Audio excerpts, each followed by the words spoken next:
Jerusalem lay in ruins. Come, let us rebuild the wall.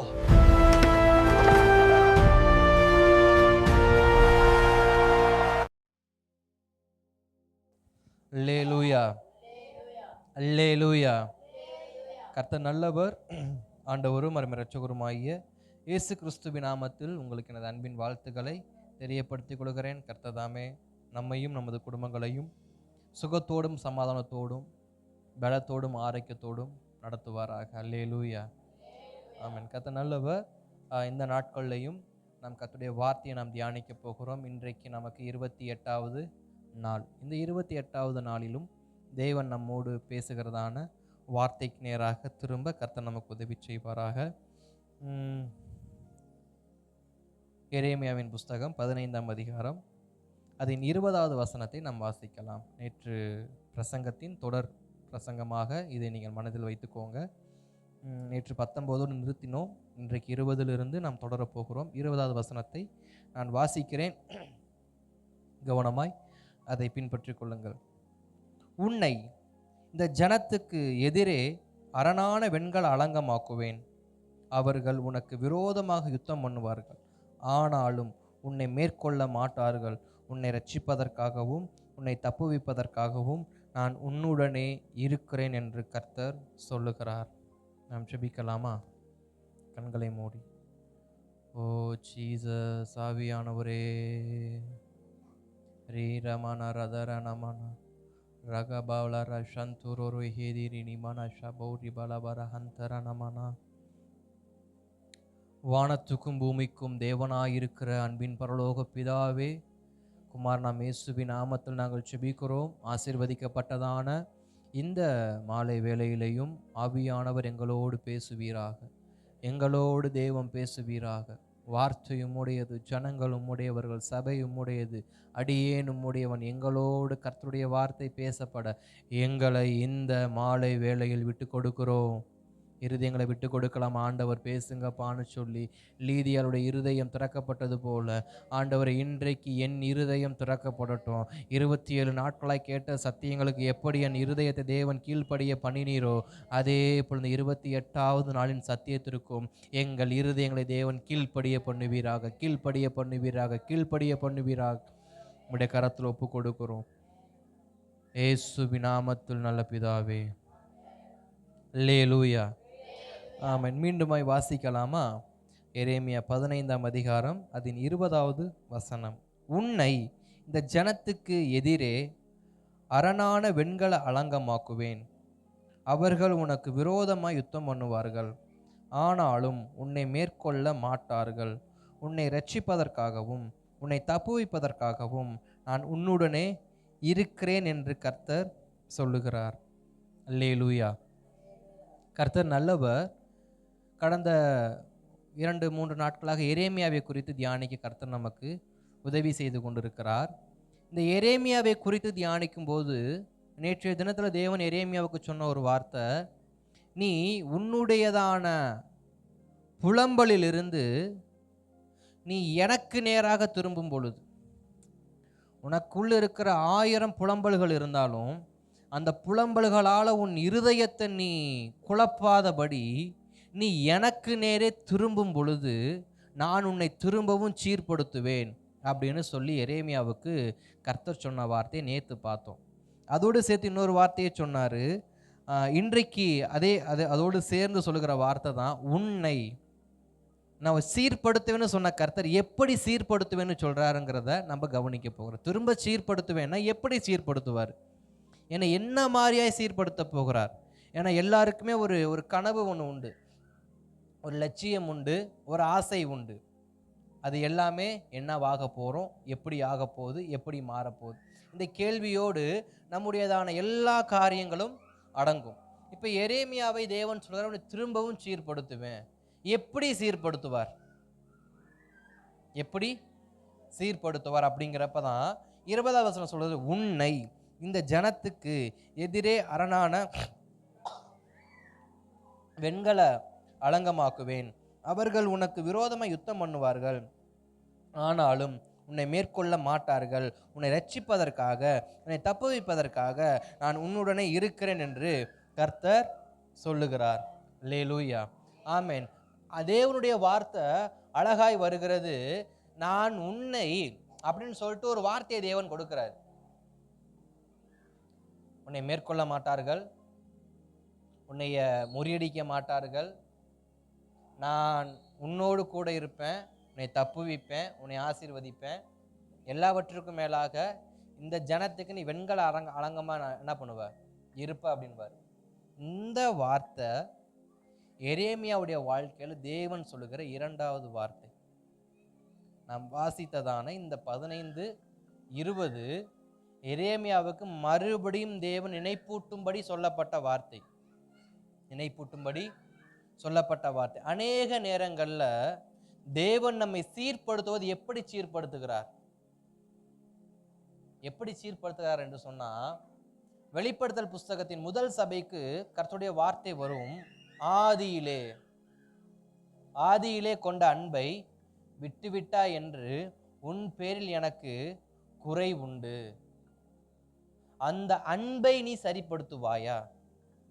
ஆதியில் கொண்ட நீ விட்டுவிட்ட அந்த அன்பை, நீ விட்ட அந்த நம்பிக்கையை, நீ விட்ட அந்த ஜெபத்தை, நீ விட்ட தேவன் எனக்காக யாவையும் செய்வார் என்கிற அந்த அசைக்க முடியாத அந்த அஸ்திபாரத்தை நீ விட்ட, ஓகே ஆண்டவர் உமக்காக நான் எல்லாவற்றையும் செய்ய சகித்து கொள்கிறேன்னு சொல்லி எனக்காக நீ ஒரு ப்ராமிஸ் பண்ணியே, அதை நீ மறுபடியும் நம்முடைய வாழ்க்கையில தேவனுக்கு முன்பாக நாம் எதையெல்லாம் விட்டோமோ, தேவனுக்காக நாம் எதையெல்லாம் கையில் எடுத்து பின் நாட்கள் அதை விட்டோமோ, அதில்தான் நம்மை மறுபடியும் தேவன் மீண்டும் என்ன பண்ண விரும்புகிறார்? சீர்படுத்த விரும்புகிறார். எபேசு சபையை அன்புல சீர்படுத்த விரும்புகிறார். தொடர்ந்து வரக்கூடியதான 7 சபைகளிலும் சொல்லுகிற ஒரே ஒரு வார்த்தை என்ன? நீ விட்ட காரியத்துல, நீ மறந்த காரியத்துல, நீ புறக்கணித்த காரியத்துல, அப்படின்னா நம்ம இதுவரைக்கும் எப்படிப்பட்ட கிறிஸ்துவுக்குள்ள ஒரு வாழ்க்கை வாழ்ந்தோமோ அதே வாழ்க்கைக்குள்ள மீண்டும் நாம் சீர்படும்படி, மீண்டும் நாம் சீர்படும்படி, அதுக்குள்ள நம்மளை சீர்படுத்தும்படி தேவன் விரும்புகிறார். எரேமியாவுக்கு இது இரண்டாவது வார்த்தையை நான் சொன்னேன். திருப்பிக்கோங்க, எரேமியா 1ஆம் அதிகாரத்தை திருப்பிக்கோங்க. 1ஆம் அதிகாரத்துல 9-10 வசனங்களை பார்க்கிறப்ப, கர்த்தர் தமது கரத்தை நீட்டி என் வாயை தொட்டு, இதோ என் வார்த்தைகளை உன் வாயிலே வைக்கிறேன் பார், பிடுங்கவும் இடிக்கவும் அழிக்கவும் கவிழ்க்கவும் கட்டவும் நாட்டவும் உன்னை இன்றைய தினம் ஜாதிகளுக்கு மேலாக ராஜ்யங்களுக்கு மேலும் ஏற்படுத்தினேன் என்று கர்த்தர் என்னுடனே சொன்னார் என்று சொல்லப்பட்டிருக்கும். அதோடு 17ஆவது வசனத்துக்கு நம்ம போகிறப்ப, ஆகையால் நீ உன் அறையை கட்டி கொண்டு நின்று நான் உனக்கு கட்டளையிடுகிறவைகள் எல்லாம் அவர்களுக்கு சொல்ல, நான் உன்னை அவர்களுக்கு முன்பாக கலங்க பண்ணாதபடி நீ அவர்கள் முகத்துக்கு அஞ்சாதிரு. இதோ தேசம் அனைத்துக்கும், யூதாவின் ராஜ்யங்களுக்கும், அதன் பிரபுக்களுக்கும், அதன் ஆசாரியர்களுக்கும், தேசத்தின் ஜனங்களுக்கும் எதிராக நான் உன்னை இன்றைய தினம் அரணிப்பான பட்டணமும் இரும்பு தூணும் வெண்கல அலங்கும் ஆக்கினேன். வெண்கல அலங்கமும் ஆக்கினேன். இதே வார்த்தையை அங்க மறுபடியும் தேவன் அப்படி இருப்பாரு சொல்லியிருப்பார். இப்ப அடுத்து 19ஆம் வசனம். அவர்கள் உனக்கு விரோதமாக யுத்தம் பண்ணுவார்கள், ஆனாலும் உன்னை மேற்கொள்ள மாட்டார்கள். உன்னை ரட்சிக்கும்படி நான் உன்னோடு இருக்கிறேன் என்று கர்த்தர் சொல்லுகிறார். இப்ப எரேமியாவுடைய அழைக்கப்பட்ட நாட்கள தேவன் சொன்ன அதே வார்த்தைய மறுபடியும் இப்ப சொல்லுகிறார். எரேமியாவின் ஆரம்ப கட்ட அழைப்பு. அப்ப எரேமியா சொல்லுவார், ஆண்டவரே நான் சின்ன பையன், எனக்கு ஒன்றும் தெரியாது, நான் அறியாத பையன், எனக்கு பேச தெரியாது. 7ஆவது வசனம் சொல்லுவார், ஆனாலும் கர்த்தாவே நான் சிறு பிள்ளை என்று நீ சொல்லாதே, நான் உன்னை அனுப்புகிற எல்லா இடத்திலும் நீ போய் நான் உனக்கு கட்டளையிட்டவைகளை எல்லாம் நீ பேசுவாயாக. அப்ப எரேமியாவுடைய ஆரம்ப காலம், எரேமியாவுடைய ஆரம்ப காலத்துல தேவன் எரேமியாவுக்கு சொன்ன ஒரு வார்த்தைய எரேமியாவுக்கு மறுபடியும் ஞாபகப்படுத்துகிறார். எரேமியாவுக்கு மறுபடியும் ஞாபகப்படுத்துறார். என்ன அந்த வார்த்தை என்றால், நீ உனக்கு விரோதமாக இந்த ஜனங்கள் எத்தனை கலகம் பண்ணினாலும், உனக்கு விரோதமாய் ஒரு கூட்டம், ஒரு ஜனம், ஒரு தேசம், ஒரு பட்டணம், ஒரு யாராக இருந்தாலும் உனக்கு விரோதமாய் அவர்கள் எத்தனை முறை உன்னை மேற்கொள்ளும்படி வந்தாலும் நீ ஒரு வெண்கல அலங்கம். நீ ஒரு வெண்கல அலங்கம். வெண்கல கதவை உடைக்கிறவர் யார்? கர்த்தர். கர்த்தரை தவிர வெண்கல கதவை உடைக்க யாராலையும் முடியாது. வெண்கல கதவை உடைக்கவே கர்த்தர் தான் வரணும்னா தேவன் சொல்ற எரேமியாவை, நீ வெண்கல அலங்கம், நீ வெண்கல, உன்னை என்னையை தவிர, உன்னை இந்த ஸ்தானத்துல நியமித்த என்னை தவிர வேறு ஒருவராலும் உன்னை என்ன பண்ண முடியாது, மேற்கொள்ள முடியாது. இன்றைக்கும் தேவ சமூகத்தில் இருக்கிற நாம் நல்லா புரிஞ்சு கொள்ள வேண்டிய ஒரு ஆழமான சத்தியம் என்னவென்றால், சத்ருவானவனோ சத்ருவால் நியமிக்கப்படுகிற மனிதர்களாகவோ நாம் கலங்கடிக்கப்பட முடியுமே தவிர நம்மை அவர்களால் மேற்கொள்ள முடியாது. மேற்கொள்ள தேவன் இடம் கொடுப்பது இல்லை. காரணம் என்னவென்றால், தேவன் நம்மை வெண்கல அலங்கமாக வைத்திருக்கிறபடியினால் அந்த வெண்கல அலங்கம் தேவனால் உருவாக்கப்பட்டது, அந்த வெண்கல அலங்கம் தேவனால் நியமிக்கப்பட்டது, அந்த வெண்கல அலங்கம் தேவ சித்தத்தின்படி உருவாக்கப்பட்டதனால எந்த மனிதனும் அதை மேற்கொள்ள நினைத்தாலும் உனக்கு விரோதமாய் எழும்புவார்கள். ஆனாலும் அதான் விஷயம், இன்றைக்கு நமக்கு விரோதமாக எழும்புகிற கூட்டத்தில் அவர்கள் நம்மை மேற்கொள்றாங்களா மேற்கொள்ளாம போறாங்களா தான் விஷயம் இருக்கு. அவங்க நம்மள மேற்கொள்றாங்களா மேற்கொள்ளாம போறாங்களா? நமக்கு விரோதமா ஒரு கூட்டம் எழும்புது, அவங்க நம்மளை மேற்கொண்டு நம்மளை முறிய அடிச்சு நம்மளை நைய புடஞ்சி சொலகுல புடைச்சி தூக்கி எறிகிறாங்களா இல்ல மிரட்டிட்டு விடுறாங்களா?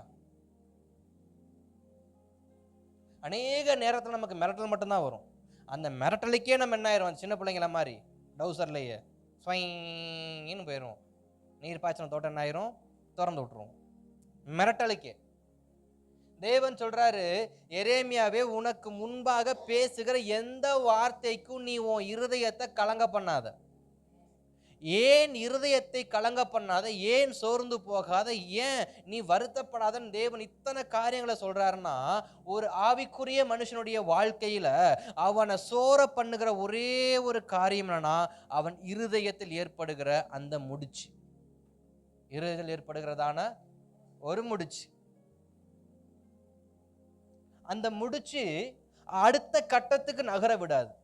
ஒரு பெரிய நூல்கண்டு வச்சிருக்கிறோம், அந்த நூல்கண்டை ஒரு குறிப்பிட்ட ஒரு துளையில நம்ம அனுப்புறோம். அந்த நூல் அந்த திக்னஸ்க்கு ஏற்ற மாதிரி ஒரு துளையில அந்த நூலை நம்ம என்ன பண்றோம், அனுப்பிக்கிட்டே இருக்கிறோம். அனுப்பிக்கிட்டே இருக்கிறப்ப ஒரு இடத்துல மட்டும் நாட்டு உழுகுது, அந்த துளை வழியா அது என்ன ஆகாது, அந்த பக்கம் வராது. அப்ப இருதய முடிச்சு என்பது நமக்கு தேவன் கொடுக்கிற வார்த்தைகளை நம்ம சொல்லிக்கிட்டே இருப்போம். எப்படி அந்த துளை வழியாக அந்த நூல் போய்கொண்டே இருக்கோ, அது போல கர்த்தருடைய வார்த்தையானது நம் இருதயத்தில் நிரப்பப்பட்டு நம் வாய் வழியாய் பேசிக்கொண்டே இருப்பேன். ஏன்னா எரேமியாவுக்கு தேவன் கொடுத்த வார்த்தையே அதுதான், நான் உன்னை தொடுவேன். அதாவது கர்த்தர் தமது கரத்தை நீட்டி என் வாயை தொட்டார், என் வார்த்தைகளை உன் வாயிலே வைக்கிறேன். அப்ப தேவனுடைய வார்த்தை எரேமியாவுக்கு எப்படி சொல்லப்படுகிறது, உன் வாயில் என் வார்த்தையை வைக்கிறேன்.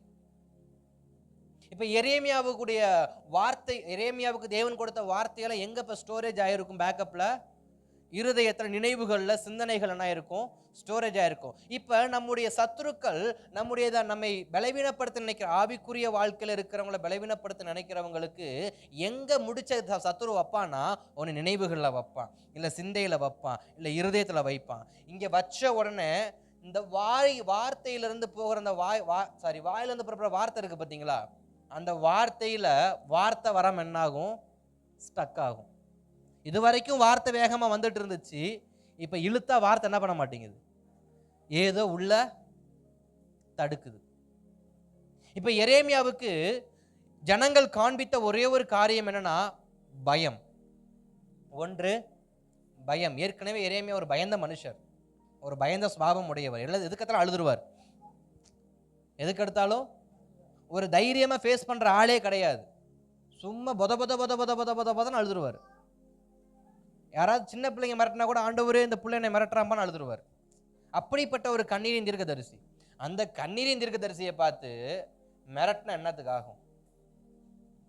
அவர் அப்படியே கூனி குறுகி ஏன்னா ஆனதோத் அவருடைய சொந்த குடும்பமும் விரட்டுது, இஸ்ரவேல் ஜனமும் விரட்டுது, ராஜா முத கொண்டு விரட்டுறாரு. 27ஆம் அதிகாரம் நினைக்கிறது, அதிகாரத்தை வீட்டில் போய் வாசிச்சு பாருங்க. ஆலயத்தில் பிரசங்கம் பண்ணாதான் விரட்டி அடிச்சிருக்கிறாங்க. அவரை ஆலயத்தில் பிரசங்கம் பண்ண ஓடிப்புன்னு சொல்லி விரட்டி அடிச்சிருக்கிறாங்க. அனனியான்கிற தீர்க்கதரிசியின் மூலமாக ஒப்பிட்டு பார்த்து இவன் பொய் தீர்க்கதரிசி என்று குற்றஞ்சாட்டப்பட்டவர். இப்ப இவ்வளவு காரியமும் எரேமியா ஒருவனுக்கு விரோதமாக. எப்படி நோவா காலத்துல நோவா ஒருவராய் இருந்து போராடினாரோ அதே போல எரேமியா ஒருவனாய் இருந்து போராடுகிறான். எரேமியா ஒருவனா இருந்து போராடுகிறான். அதே போலதான் இங்க எரேமியா போராடி கொண்டிருக்கிற அந்த போராட்டத்துல எரேமியாவுக்கு கர்த்தருடைய வார்த்தை வருகிறது, நீ பயப்படாத, நீ பயப்படாத. ஏன் பயப்படாத? உனக்கு விரோதமாய் எழும்புகிற அனைத்தும் உன்னை பயமுறுத்துவதே தவிர உன்னை மேற்கொள்வதற்காக அல்ல. கடலின் மேல் இருந்த ஸ்தோத்திர சீஷர்களுக்கு காற்றும் கடலும் எதை தான் கொடுத்துச்சு? பயத்தை. காற்றும் கடல் என்ன கொடுத்துச்சு? ஏன் அதை நான் பயம்னு சொல்றேன்னா, அந்த படகுல இருந்த அத்தனை பேரும் யாரு? மீன் பிடிக்கிறவங்க. மீனுக்கு நீச்சல் சொல்லியா கொடுக்கணும்? மீனுக்கு நீச்சல் சொல்லியா கொடுக்கணும்? மீன் பிடிக்கிற மீனவர்களுக்கு மீன் தண்ணியை பார்த்தா கடலை பார்த்தா பயமாவா இருக்கும்? ஆனாலும் பயம் வர காரணம் என்ன? தனக்கு இது தெரியும், தனக்கு இது பாதுகாப்பான சூழ்நிலை தெரிஞ்சாலும் ஒரு விதமான பதட்டத்தை ஏற்படுத்து. பார்த்தீங்களா? அந்த பதட்டத்தை தான் இன்றைக்கு சத்ருவானவன், இன்றைக்கு பிசாசானவன் ஆவிக்குரிய வாழ்க்கையில கொடுக்க விரும்புகிறது. எனக்கு இதனால ஒரு தீங்கு நடக்காதுன்னு தெரியும். இப்ப ஒரு மனிதன் எனக்கு விரோதமா பேசுகிற வார்த்தையினால என்னுடைய வாழ்க்கை குன்றி போகாதுன்னு எனக்கு நல்லா தெரியும். அவங்க எனக்கு விரோதமா உன் மேல நான் இந்த காரியத்தை நான் சொல்லுவேன், உன்னை இப்படி நான் குற்றப்படுத்துவேன், நான் இத்தனை சாட்சி எனக்கு இருக்கு அப்படின்னு சொன்னாலும் என்ன ஆகாது? எனக்கு தெரியும் நான் அதில் குற்றப்பட்டிருக்கிறேன்னா குற்றப்படலையா, எனக்கு விரோதமா சாட்சி இருக்கா இல்லையான்னு எனக்கு தெரியும். ஆனாலும் நான் நினைப்பேன், எனக்கு அதுல நிமித்தம் என்னைய கலங்கடிக்க முடியாது, என்னைய மேற்கொள்ள முடியாதுன்னு தெரிஞ்சிருந்தாலும் என்னைய பயமுறுத்துறதுக்குன்னே சில வார்த்தை வரும். என்னைய பயமுறுத்துறதுக்குன்னே இந்த காற்றும் கடலும் போல புயல் போல புறப்பட்டு வரும், மழை போல புறப்பட்டு வரும். ஆனா சீஷர்கள் மறந்த ஒரே ஒரு காரியம், எனக்கு இதுல ஆபத்து இல்லை, எனக்கு இந்த சமுத்திரத்துல ஆபத்து இல்லை. இக்கரையில இருந்து அக்கறை வரைக்கும் மீன் பிடிச்சவங்க தான் யார்? இந்த சீஷர்கள். சீஷர்கள் யாருமே இக்கரையில இருந்து அக்கறை வரைக்கும் மீன் பிடிச்சவங்க, வலை போட்டு மீன் பிடிச்சவங்க. வலை ஒரு வேளை கல்லில் சிக்கியிருந்தா என்ன பண்ணுவாங்க? வலை ஒரு பாறையில சிக்கியிருந்தா என்ன பண்ணுவாங்க? கடல்ல குதிச்சு அதன் ஆழத்துக்கு போய் எந்த இடத்துல வலை சிக்கிருக்கோ அதை எடுத்து விட்டு வரவங்க தான் யாரு? இந்த மீனவர்கள். இவங்களுக்கு கடலை பார்த்து பயம் இருக்குமா? இது வரைக்கும் அவங்க வாழ்க்கையில எத்தனை புயலை பார்த்துருப்பாங்க, எத்தனை மழையை பார்த்துருப்பாங்க. அப்பெல்லாம் பயப்படாதவங்க இப்ப ஏன் பயப்படுறாங்கன்னா, இப்ப அவங்க வாழ்க்கை உலகத்தை நம்பி இல்லை, இப்ப அவங்க வாழ்க்கை எதை சார்ந்தல்ல, அவங்க மைண்ட் செட்டு ஃபுல்லா இப்படி அப்படி எதுவுமே இல்லை. அவங்களுடைய இருதயம் முழுக்க கர்த்தருடைய ஊழியம் செய்யணும், கர்த்தருடைய ஊழியத்தை செய்யணும், கர்த்தருக்காக பிரயாசப்படணும், கர்த்தருக்காக வாழணும்னு நினைக்கிறப்ப இப்ப அவங்க இருதயம் ஃபுல்லா எது மேல இருக்கு? அவர்களுக்கு எங்கெல்லாம் ஆபத்து இல்லையோ அதை குறிச்செல்லாம் அவங்களுக்கு ஆபத்து, அந்த பயம் வர ஆரம்பிக்கும். ஏன்னா சத்துரு அப்படி காட்டுறான், தண்ணிக்குள்ள விழுந்தானே செத்து போயிருவ, மூழ்கி செத்து போயிருவ. அப்பதான் இயேசு சொன்னாரு, ஏன் பயப்படுறீங்க? நான் உன் கூட இருக்கேன்ல, நீ ஏன் பயப்படுற? எரேமியாவுக்கு அதே வார்த்தை ஞாபகப்படுது. எரேமியாவே, நான் உனக்கு ஆரம்பத்தில் என்ன வாக்குத்தத்தம் கொடுத்தேன்? நான் உன்னை எப்படி அழைச்சேன்? நான் உனக்கு என்ன சொல்லி கொடுத்தேன்? நான் உன் கூட இருப்பேன்னு சொன்னேன்ல. உனக்கு விரோதமாய் யுத்தம் பண்ணுவார்கள், ஆனாலும் உன்னை, ஆனாலும் அப்படின்னா என்ன அர்த்தம்? என்ன நடந்தாலும் நீ அவர்களுக்கு பயப்பட வேண்டாம். இன்றைக்கு கர்த்தர் நம்மோடு பேசுகிற ஒரு தீர்க்கமான வார்த்தை என்னவென்றால், நமக்கு விரோதமாக எழும்புகிற எந்த பொல்லாத நாவுகளுக்கும், எந்த பொல்லாத மனுஷர்களுக்கும், எந்த ஒரு பொல்லாத சூழ்ச்சிகளுக்கும் நாம் பயப்பட வேண்டாம். அது எத்தனை முறை சுத்தினாலும் அது என்னை மேற்கொள்ள மாட்டாது. அது என்னை பயமுறுத்தும், அது என்னை வீழ்ச்சி அடைய பண்ணுவது போல எனக்கு ஒரு பிம்பத்தை காண்பிக்கும். அது நான் தோற்று போன மனப்பாக்குவம் உடையவனை போல என்னை காண்பிக்கும். அது நீ தகுதியற்றவன் என்பது போல என்னை காண்பிக்கும். நீ இதற்கெல்லாம் சரிப்பட்டு வரமாட்டேன்னு காண்பிக்கும். நீ வெறும் பொய்யை பேசுகிற பொய்யன் என்று என்னை காண்பிக்கும். ஏனென்றால் அனனியா இருக்கும் பொழுது எரேமியாவை எல்லாரும் நீ பொய்யன்னு சொன்னாங்க. அனனியானுக்கு தீர்க்கதரிசி சொல்லுகிறாரு, நான் சொல்லுகிற தீர்க்கதரிசனம் உண்மைன்னு சொல்லி அந்த மனுஷனுக்கு எல்லாரும் சப்போர்ட் பண்ணிட்டு யாரை பொய்யன்னு சொல்றாங்க? எரேமியாவை பார்த்து நீ பொய்யன், நீ பொய்யன்னு சொல்லி என்ன சொல்றாங்க? இப்ப உண்மையை கர்த்தருடைய சமூகத்துல பாரப்பட்டு கர்த்தருடைய வார்த்தையை வாங்கணும் பொய்யன்னு சொன்னா என்ன பண்ணும்? இருதயம் கஷ்டப்படுமா? கஷ்டப்படாதா?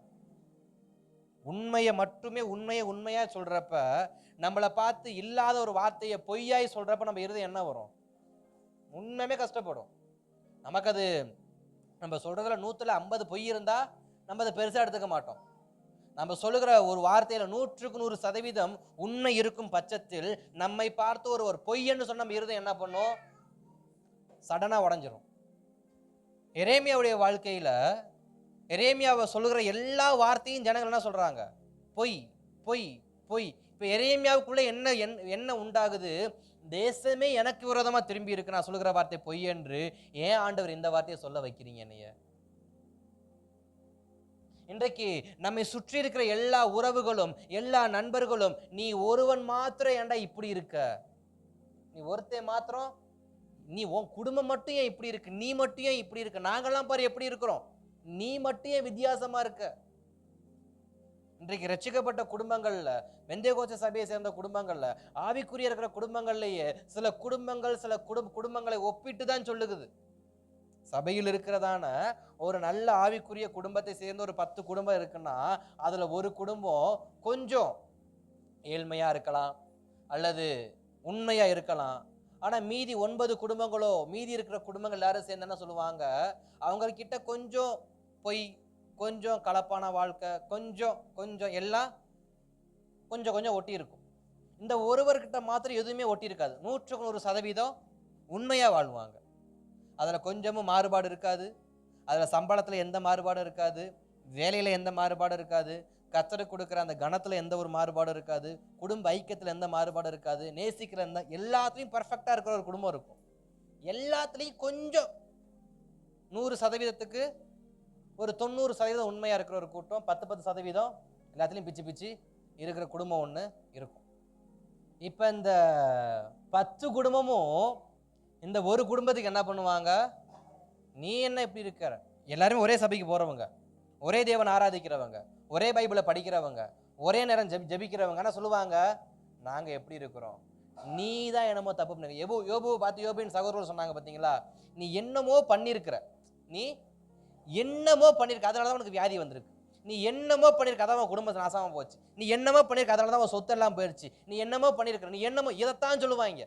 ஆனா என்ன பண்ணி எவனும் சொல்ல மாட்டாங்க. என்னமோ பண்ணிட்ட. நம்ம இருதயம் என்ன பண்ணும்? என்னமோ நம்மளும் பண்ணிட்டோம், என்னமோ என்னன்றதை எவனும் சொல்ல மாட்டான். என்னமோ நடந்திருக்கு. ஆனா எரேமியாவுக்கு தெரிய வேண்டியது என்னன்னா, நான் சொன்ன அனைத்தும் கர்த்தருடைய வார்த்தை என்பது. என்னிடத்தில் பொய் இல்லை, என்கிட்ட மாய்மாலை இல்லை. அந்த நம்பிக்கை முதல்ல நமக்கு வரணும். 1000 பேர் நம்மளை பார்த்து விரல் நீட்டினாலும் நான் சொல்ல, என் உண்மையை கர்த்தருக்கு தெரியும், என் உத்தமம் கர்த்தருக்கு தெரியும். ஆவிக்குரியவனுக்கு ஒரு நல்ல அடையாளம் யோபு கற்றுக் கொடுத்த ஒரு காரியம், என் உத்தமத்தை கர்த்தர் அறிவார்ப்பா.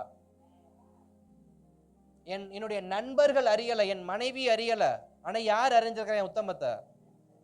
கர்த்தர் அறிவார். எரேமியாவுக்கு அதான் தேவன் கற்றுக் கொடுக்க, எரேமியா உனக்கு விரோதமா வரும்பா. உன் குடும்பம் அழிஞ்சாலும், உன் மிருக ஜீவன்கள் போனாலும், உன் சொத்துக்கள் காணாமல் போனாலும், உன் மனைவி உன்னை ஏளனமா பேசினாலும், உன் சொந்த வீடு இடிஞ்சி சாம்பலா போனாலும், அது உன்னை மேற்கொள்வதற்கல்ல, அது உன்னை பயமுறுத்துவதற்கு. ஒரு ஆவிக்குரிய மனுஷனை சத்துரு எந்த அளவுக்கு பயமுறுத்துவான்னா இந்த அளவுக்கு பயமுறுத்துவான். எப்படி யோபுவை பயமுறுத்துனது போல.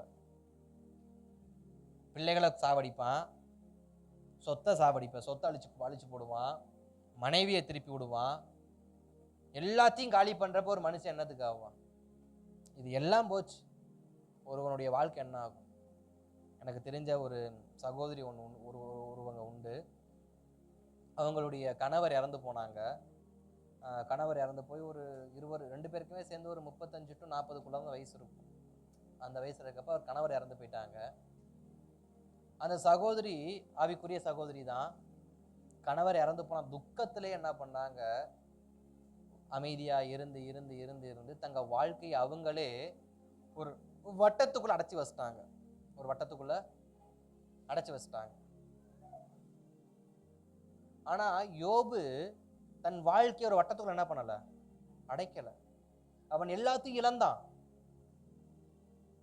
சொத்து இல்ல, வீடு இல்ல, நிலம் இல்ல, சாப்பிட்றதுக்கு சரியான ஆகாரம் இல்ல, அதை கொடுக்கறதுக்கு சரியான மனுஷங்க இல்ல. இப்படி யாருமே இல்லாத ஒரு வட்டத்துக்குள்ள இருக்கிறப்ப யோபு எப்படிப்பட்ட மனுஷனா இருக்கிறான்? தன் உத்தமத்தை காண்பிப்பதில் உண்மை உள்ளவனா இருக்கிறான். இதெல்லாம் பயமுறுத்துவதற்கு. இப்ப அந்த சகோதரிக்கு உலகம் காட்டுகிற ஒரு பயம் என்ன? நீ ஒரு இண்டிபெண்டன்ட் லேடியா என்ன பண்ண முடியாது, வாழ முடியாது. நீ ஒரு பொண்ணா இருந்து உன்னால இந்த உலகத்துல வாழ முடியாதுங்கிற பயத்தை இப்ப யார் கொடுக்கிறா? ஆனா உன்னை ரட்சிப்பதற்கும் உன் தாயின் உருவாகமுனை தெரிந்து கொண்டு உன்னை பேச அழைத்த கர்த்தர் ஒருவர் இருக்காருன்னு சொன்ன அந்த தேவன் நம்ம என்ன பண்ண அநேக நேரத்துல மறந்துடுறோம். ஆமாவா இல்லையா? இல்ல நான் தெரியாம தான் கேட்கிறேன்.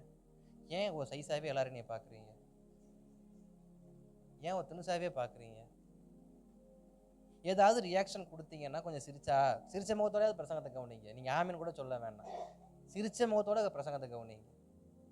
சிரிப்பும் இல்லாம அப்படியே ஒரு மாதிரி அப்படியே அரை தூக்கத்தில் உட்காந்து இருக்கிற மாதிரி இருக்கிறப்ப ஐயோ பாவம் நம்ம பிரசங்கத்தை முடிச்சிடலாமான்னு தோணுது. ஆனால் நான் முடிக்கிற ஆள் கிடையாது. 2வது விஷயம், நீங்க தூங்கினாலும் செவுத்த பார்த்தாத பிரசங்கம் பண்ணுவேன். கர்த்தர் நல்லவர். அல்லேலூயா. இப்ப எரேமியாவுக்கு ஜனங்கள் கொடுக்கிற பயம் என்ன? நீ பேசுகிற வார்த்தை எதுவும் நடக்க போறதில்ல. மகனே முற்றுகை போட்டிருக்காங்கன்னு சொல்றல்ல, இன்னும் 3 மாசம் டைம் சொல்றல்ல, இன்னும் 2 மாசம்னு சொல்றல்ல, இந்த நாளில் இந்த நாளிகையில்னு சொல்றல்ல, வா அந்த நாளும் அந்த நாளிகையும் முடியட்டும், உன்னைய கொண்டு நான் ஏத்தல மரத்துல அப்படின்னு சொல்லி என்ன பண்றாங்க, இங்க இருக்கவெல்லாம் பேசிட்டு இருக்கான். இப்படி ஒவ்வொரு நாளும் எரேமியாவுக்கு விரோதமான வார்த்தைகள் வர வர வர வர வர இந்த தேவனுடைய வார்த்தையை பெற்ற மனுஷன், தேவனுக்காக வாழக்கூடிய வாழ்க்கையை சிதைக்கி கொண்ட மனுஷன் இப்ப எப்படிப்பட்ட நிலைமையில இருக்கிறான்? ஏன் ஆண்டவரே, ஏன் ஆண்டவரே? அப்பதான் கர்த்தர் ஞாபகப்படுத்துறாரு, நான் உனக்கு ஒரு வாக்கு தத்தம் கொடுத்தேன், ஞாபகம் இருக்கா அப்படின்னு.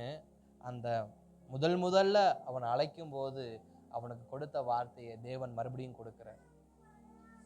நீ இந்த பாதையில நில்லு, நீ இந்த பாதையில உனக்கு விரோதமா என்ன நடந்த, நான் சொன்ன பாதையை விட்டு வலது புறம் இடது புறம் நவுறாம நில்லு, மீதியை நான் பார்த்துக்கிறேன். இன்றைக்கும் தேவன் நமக்கு சொல்லுகிற வார்த்தை, நாம நின்னா போதும். வலது புறமும் இடது புறமும் சாயாம கர்த்தர் சொன்ன இடத்துல மழை அடித்தாலும் புயல் வந்தாலும் காற்றடித்தாலும் அசையாமல் உறுதியுடன் நிற்கும் போது நமக்கு ஜெயம் கொடுக்கிற தேவன் ஒருவர் நமக்காக இறங்கி வந்து நமக்காக யுத்தம் செய்து நம் காரியங்களை எல்லாம் மாறுதலாய் முடிய பண்ணுகிறவர் இருக்கிறார். ஏன்னா கிதியோனுக்கு சொன்ன ஒரே ஒரு வார்த்தை தான், நீ நான் சொல்றத மட்டும் நீ செஞ்சா போதும், நீ எக்ஸ்ட்ரா எந்த கேள்வியும் கேட்காத. நீ எக்காலம் ஊதுற, தீவட்டிய உடைக்கிற, அவ்வளவுதான் உனக்கு கொடுக்குற வேலை. நீ தீவட்டி எக்காலத்தையும் கொண்டு போற, எக்கால ஊதியில தீவட்டி என்ன பண்ணும், இதை மட்டும்தான் நீ செய்யணும், வேற எதுவுமே நீ செய்யாத, மீதியை நான் பார்த்துக்கிறேன். அப்ப அநேக நேரத்துல நமக்கு முன்பாக லட்சக்கணக்கான மீதியாரியர்கள் வந்தாலும் தேவன் நமக்கு சொல்லுகிற அந்த ஒரு வார்த்தையை பிடிச்சு நம்ம நின்னோம்னா நமக்கான காரியங்களை கர்த்தர் செய்வார். ஏனென்றால் மீதியானியர்களை இஸ்ரவேலர்களை மீதியானியர் 8 வருஷமா மேற்கொண்டாங்க, 8 வருஷமா பயமுறுத்துனாங்க. ஆனா மேற்கொள்ள கர்த்தர் விடல. ஒவ்வொரு வருஷம் பயமுறுத்துறாங்க, ஒவ்வொரு வருஷமும் வந்து பயமுறுத்துறாங்க. வருஷம் பயமுறுத்தினாலும் அவர்கள் இஸ்ரவேலரை மேற்கொள்ள முடியாதபடி கர்த்தர் அவர்களுக்கு அரணாய் இருந்தார்.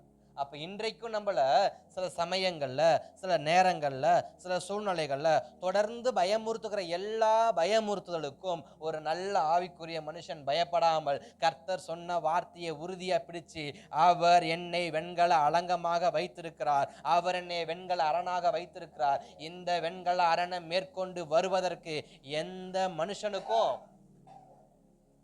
அனுமதி கொடுக்கப்படலைங்கிறத நம்ம ஆழமாக முதல்ல என்ன பண்ணணும், புரிஞ்சுக்கணும். இது ஒன்று. நம்முடைய அழைப்பை குறித்து, நம் ரட்சிப்பை குறித்து, நம்மேல் இருக்கிறத தேவனுடைய தரிசனத்தை குறித்து நாம் முதல்ல பூரணமான நம்பிக்கை வைக்கணும். எஸ், எனக்கு இவர் சொல்லியிருக்காரு, செய்வார். அதற்கு மேல இன்னொரு வசனத்தை ஆண்டவர் சொல்லியிருக்காரு. என்ன வசனம் அப்படின்னா 17வது வசனத்துல, ஆகையால் 1:17, எரேமியா 1:17, ஆகையால் நீ உன் அறையை கட்டிக்கொண்டு நின்று நான் உனக்கு கட்டளையிடுகிறவைகளை எல்லாம் அவர்களுக்கு சொல்ல, நான் உன்னை அனுப்புகிறவர்களுக்கு முன்பாக கலங்க பண்ணாதபடிக்கு நீ அவர்கள் முகத்துக்கு அஞ்சாதிரு. கர்த்தருடைய வார்த்தை எரேமியாவுக்கு சொன்ன இன்னொரு வார்த்தையை தேவன் நம்மோடு பேச விரும்புகிறார். ஆகையால் நீ உன் அறையை கட்டிக்கொண்டு, அறையை கட்டிக்கொண்டு.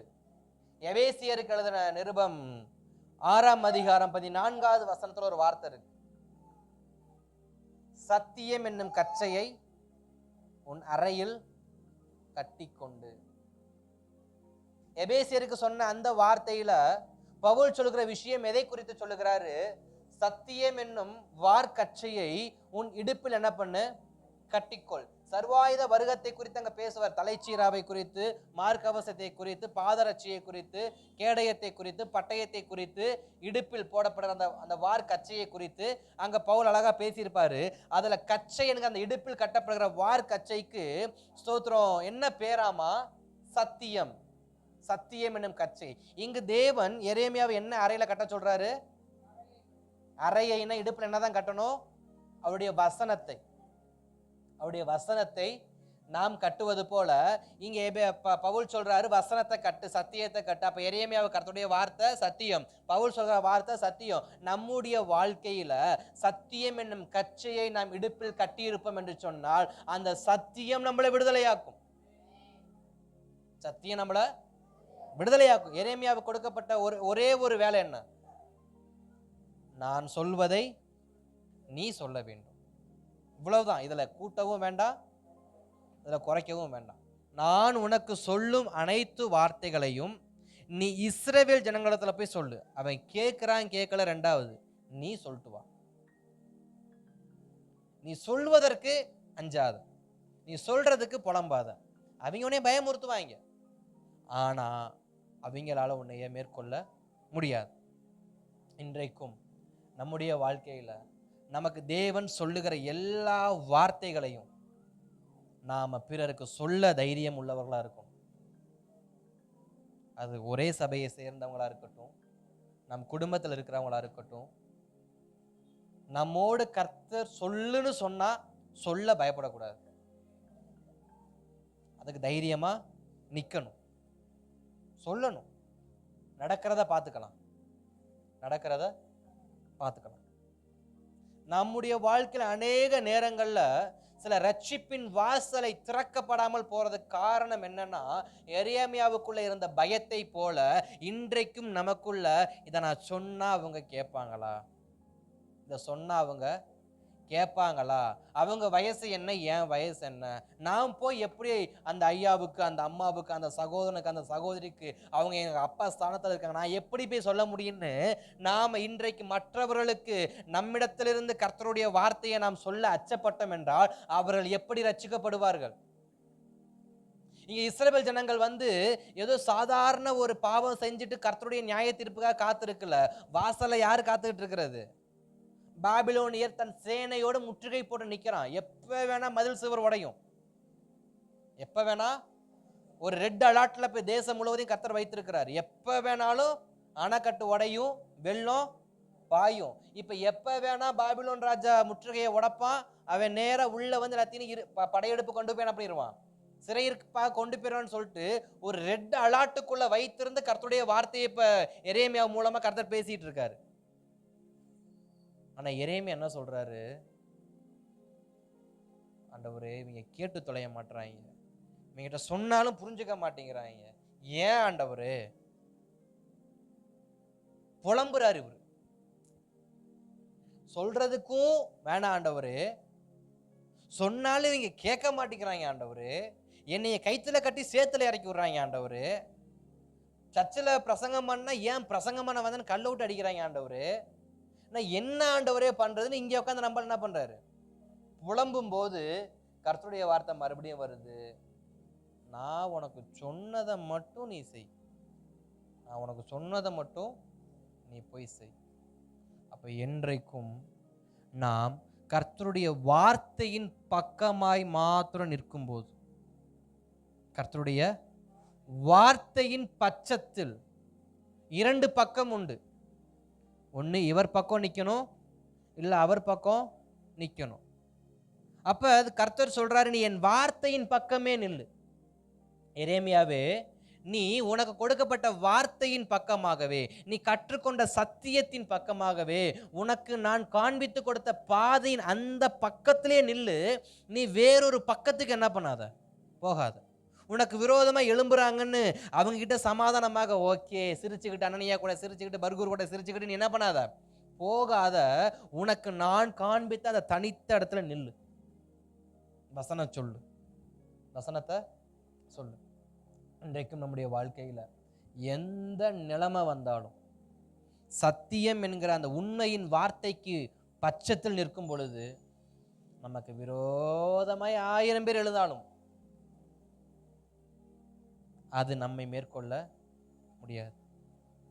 ஒரு வாசகம் எல்லா அரசு அதிகாரியுடையதான இடத்துலையும் எழுதியிருக்கும். எல்லா அரசு அதிகாரிகளுடையதான ஆஃபீஸில் ஒரு வார்த்தை எழுதியிருக்கும். என்ன வார்த்தை? வாய்மையே வெல்லும். ஏன்? பியூரான ட்ரூத், சத்தியம் இருக்குன்னா அது என்னைக்கு இருந்தாலும் ஜெயிக்கும். தாமதித்தாலும் காத்துருன்னு ஒரு வார்த்தை இருக்கு பார்த்தீங்களா? என்கிட்ட உண்மை இருக்கும் பட்சத்தில், என்கிட்ட உண்மை தான் இருக்கு, என்கிட்ட பொய் இல்லை, நான் உண்மையாக தான் இருக்கேன். ஆனால் அந்த உண்மைக்கு மேலே ஜனங்கள் பொய்யான வார்த்தையை குடும்பங்கள், நண்பர்கள், மற்றவர்கள் போட்டு நான் சொன்ன உண்மையை எனக்கே மறக்கடிச்சிட்டாங்க அப்படிங்கிற ஒரு நிலைமை இருக்கும் பட்சத்தில், நீங்க சொன்ன அந்த உண்மை என்கிற அந்த ஒரு விஷயத்தில் நிற்பீங்கன்னா ஒரு நாள் அது வெல்லும். தாமதிக்கும், ஆனாலும் உண்மை என்ன பண்ணும்? வெளியில வரும். அதை தான் எரேமியாவுக்கு தேவன் சொல்லி கொடுக்கிறாரு. நீ சத்தியத்தின் பட்சமாகவே நில்லுப்பா, நீ என் வார்த்தையின் பக்கமாகவே நில்லுப்பா. என்றைக்கும் சமரசத்துக்கு மட்டும் போயிடாத, என்றைக்கும் சொல்வதற்கு தயக்கம் அடைஞ்சு சொல்லாம விட்டுறாத. சொன்னதை சொன்னதாவே நீ சொல்லு, சொன்னதாகவே நீ சொல்லு. அப்ப எரேமியா தன்னுடைய வாழ்க்கையில, எரேமியாவை தேவன் எப்படி திரும்ப சீர்படுத்துறாருன்னா, ஆதி ஸ்தானத்துல எப்படி கர்த்தருடைய வார்த்தையை சொல்லும்படி அழைத்தாரோ, கர்த்தருடைய வார்த்தையை சொல்லும் போது உன்னை பயமுறுத்துகிற மனுஷங்க வந்தா நான் அவர்களை பார்த்து கொள்றேன், நீ அவர்களுக்கு பயப்பட வேண்டாம் என்று சொன்னாரோ, அதே வார்த்தையில தேவன் எரேமியாவை மறுபடியும் சீர்படுத்துகிறார். இன்றைக்கும் தேவன் நம்மை சீர்படுத்த விரும்புகிறார். எப்படி நம்மளை சீர்படுத்த விரும்புகிறார்னா, நமக்கு சொன்ன அந்த வார்த்தை நாம் சத்தியத்தின் பக்கம் நிற்கும்படி, கர்த்தருடைய வார்த்தையின் பக்கம் நிற்கும்படி, எந்த விஷயத்திலையும் நல்ல சலுகை கிடைக்குதுன்னு சொல்லி நாம் உலகத்தின் பக்கம் சாய்ந்து விடாதபடி சத்தியத்தின் பக்கமாய் சாய்ந்து நிற்கும் பட்சத்தில் நம்மை எவர்களை கொண்டும் மேற்கொள்ள விடாமல் நம்மையே அநேகரை ஆளுகை செய்கிற ஒரு கரமாக கர்த்தர் என்ன பண்ணுவார்? மாற்றுகிறவராக இருக்கிறார். இப்படி எரேமியா மீண்டும் அந்த ஊழியத்துக்கு நேராக திரும்பும் பொழுது என்ன நடக்கும்? நமக்கு கொடுக்கப்பட்ட அந்த சத்தியம் என்னும் வார்த்தைக்கு நேராக திரும்பும் போது என்ன நடக்கும் அப்படிங்கிற கொஞ்சம் தியானிச்சு நம்ம ஜெபிக்கலாம். அதற்கு முன்பாக சங்கீதம் 199 சங்கீதம் 119 105 சங்கீதம் 119 105 நம்ம வாசிக்கலாமா?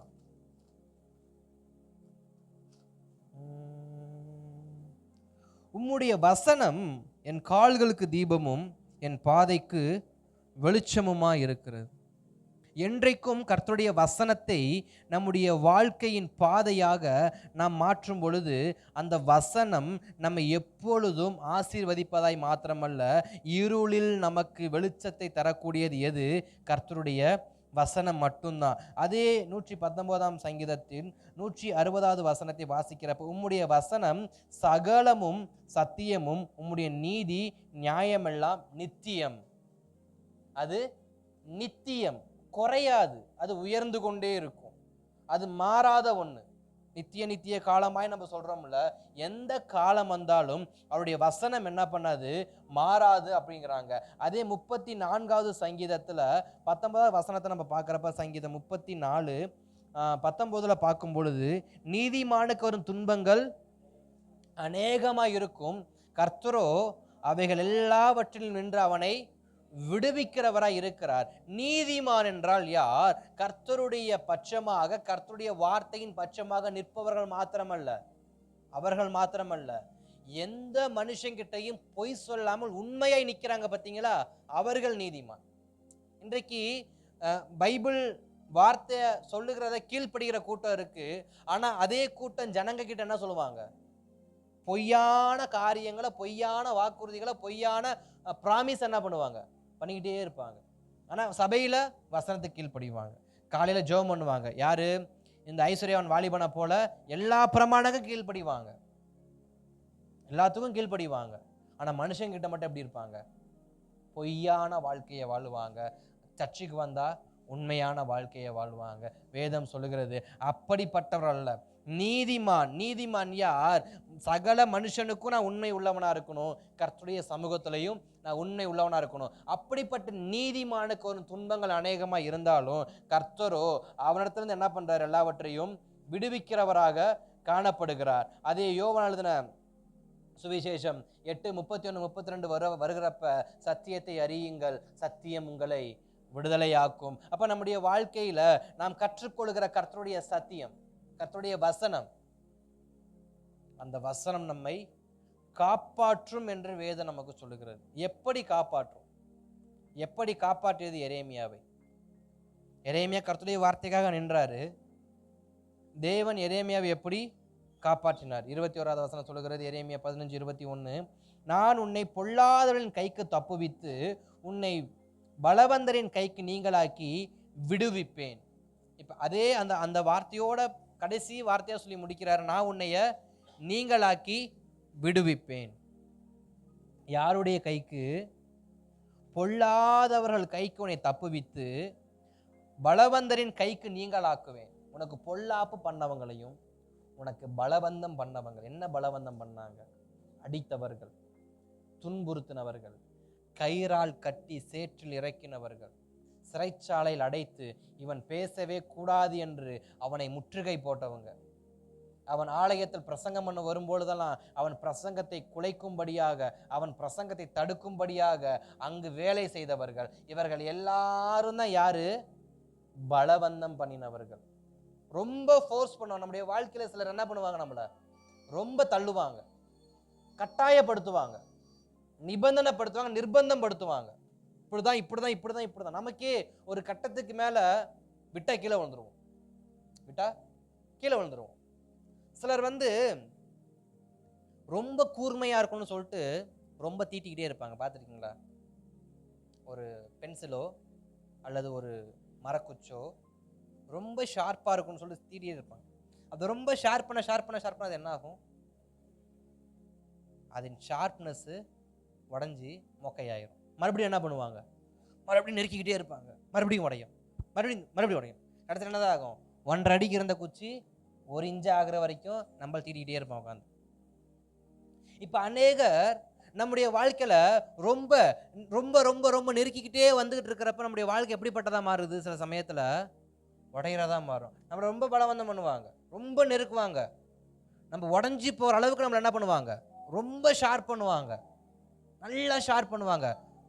நம்மளே ஒரு கட்டத்துக்கு மேல அந்த ஷார்ப்னஸ் உடஞ்சி மாறி உடஞ்சிருவோம். அப்படிப்பட்ட பலவந்தம் பண்ணவங்களுக்கு நீங்களாக்கி விடுவிப்பேன். நம்முடைய வாழ்க்கையில் இப்படிப்பட்ட மனுஷங்க இருக்கிறாங்கன்னா பயப்பட வேண்டாம். கர்த்தருடைய சமூகத்தில், ஆண்டவரே நான் உமது வாக்கின்படி நிற்கிறேன், நீங்க சொன்ன வார்த்தையும் இன்னைக்கு என்னை ரொம்ப நெருக்குறாங்க. என்னைய கார்னர்ல கொண்டு போய் நிப்பாட்டி வச்சு நான் கொஞ்சம் அசைஞ்சாலும் எங்க விழுந்துருவேன்? பள்ளத்துல விழுந்துருவேன். என்னை ரொம்ப கார்னர் பண்ணிட்டாங்கப்பா. தேவன் எரேமியாவுக்கு சொன்ன வார்த்தையை நமக்கு சொல்றாரு. உன்னை யாரெல்லாம் கார்னர் பண்ணாங்களோ, உன்னை கார்னர்ல வச்சு நசுக்க ஆரம்பிச்சாங்களோ, உன்னை நுனி வரைக்கும் கொண்டு போய் உன்னைய ஸ்தோத்திரம் யாரெல்லாம் உன்னை தள்ளிவிட நினைச்சாங்களோ, நீ அவர்கள் கைகளுக்கு நான் உன்னை என்ன பண்ணுவேன்? விடுவிப்பேன், தப்புவிப்பேன், விடுவிப்பேன். இப்போ எரேமியாவை கொண்டு போய் எல்லாரும் எங்க போட்டிருக்காங்க? ஜெயிலில் போட்டாங்க. எரேமியாவை கொண்டு போய் ஜெயிலில் போட்டாங்க. ஜெயிலில் உட்காந்துக்கிட்டு நம்மளுக்கு கர்த்தருடைய வார்த்தை வருது. ஜெயிலில் உட்காந்துட்டு கர்த்தருடைய வார்த்தை வருது. திருப்பிக்கலாமா? ஸ்தோத்திரம்.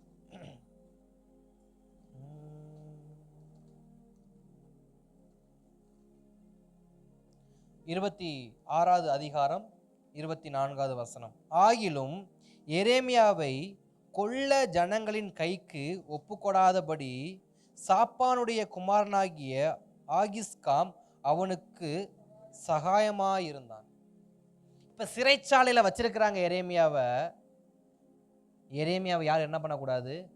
கொல்லக்கூடாது. ஏன் கொல்லக்கூடாது? அவன் சத்தியத்திற்காக நின்னதுனால கர்த்தர் ஒருவனை எழுப்பி அவனுக்கு உதவியாக போய்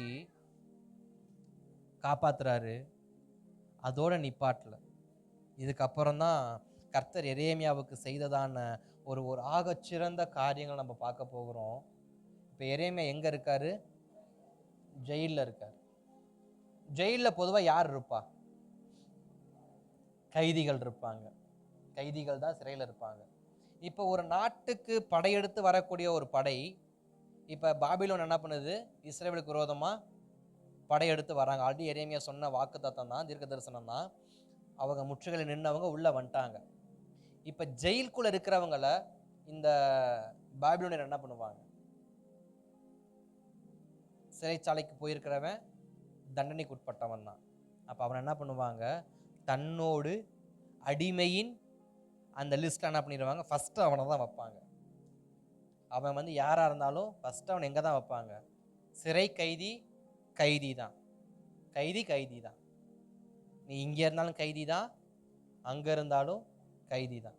மற்றவர்கள் வேலைக்கு ஏற்றபடி கைதியாக்கி அந்த வேலையை கொடுப்பாங்க. இப்போ இந்த கைதியோட கூட்டத்தில் யார் இருக்கா? எரேமியா இருக்கா. இப்போ எல்லாரையும் பார்க்குறப்ப பாபிலோன் ராஜா என்ன பண்ணியிருக்கணும்? எல்லா கைதியும் கட்டி என்ன பண்ணு, கொண்டு ஏற்றி போடுன்னு சொல்லியிருக்கணும். நான் இங்கே எரேமியாவுக்கு மாத்திரம் ஒரு சலுகையை தேவன் என்ன பண்ணுறாரு? கொண்டு வருகிறார். என்ன சலுகைன்னு பார்த்தா 7வது வசனத்தில் 26:7 பார்க்குறப்ப, அவனுடைய தேசத்துக்கு காலம் வருகிற வரையில் சகல ஜாதிகளும் அவனையும் அவனுடைய புத்திர பௌத்திரரையும் சேவிப்பார்கள். அதன் பின்பு அநேக ஜாதிகளும் பெரிய ராஜாக்களும் அவனை அடிமை கொள்வார்கள் அப்படின்னு சொல்லி வரிசையாக வரும். 9வது வசனத்தில், பாபிலோன் ராஜாவை நீங்கள் சேவிப்பதில்லை என்று உங்களுக்கு சொல்லுகிற உங்கள் தீர்க்கதரிசிகளும் உங்கள் குறிகாரரும் உங்கள் சொப்பனக்காரரும் உங்கள் நாட்பார்க்கிறவர்களும் உங்கள் சூனியக்காரரும் நீங்கள் செவி கொடாது இருக்கிறீர்கள் அப்படின்னு சொல்லிட்டு வரும்போது, கர்த்தருடைய வார்த்தையை சொல்லப்பட்டதான தீர்க்கதரிசியாகிய எரேமியாவுக்கு மட்டும் என்ன உண்டாகும்? அனுகூலம் உண்டாகும். அந்த அனுகூலத்தை என்ன பண்ணுவார்? பாபிலோன் ராஜா கொடுப்பாரு. கொடுத்துட்டு அவர் சொல்லுவார், எரேமியாவே நீ வந்து என்னோட வர விருப்பம் இருக்காது, என்னோட கூட என்ன பண்ணிடு, நீ வந்துரு. நீ இங்கேருந்து என்ன பண்ண வேணாம், கஷ்டப்பட வேண்டாம், நீ என்னோடு கூட என்ன பண்ணு, வா அப்படின்வார்.